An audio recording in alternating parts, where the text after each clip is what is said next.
The Bjorem Speech S-Cluster Elicitation Bundle includes 2 decks covering all S clusters. Do you have kids that say top for stop or leap for sleep? Saying S clusters can be challenging for many children.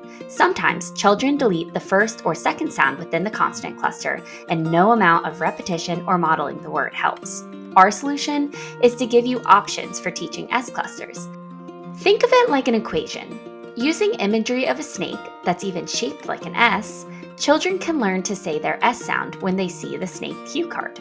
By breaking up the word into the S sound and a picture to represent the rest of the S cluster word, children can trick their brain into saying their S cluster word without forgetting or deleting any sounds. The SLP can utilize forward and or backward chaining to break that hard-to-say cluster into easier-to-say chunks.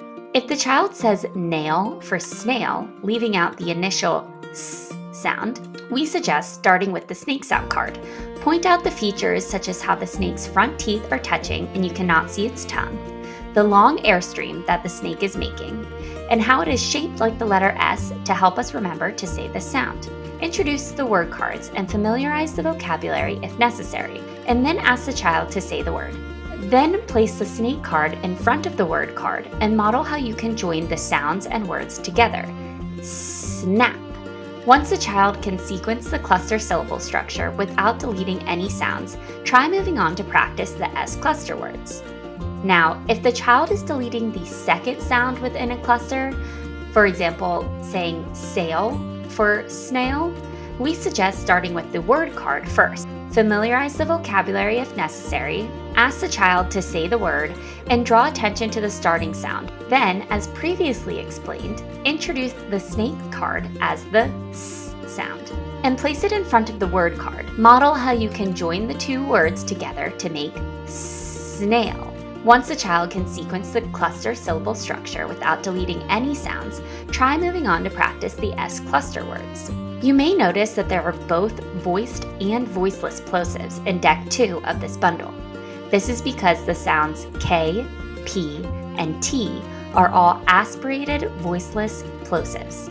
For example, you can feel the aspiration in your palm if you say P. However, in environments such as S clusters, these sounds are relatively unaspirated, making them sound more like their voiced cognates, G, B, and D.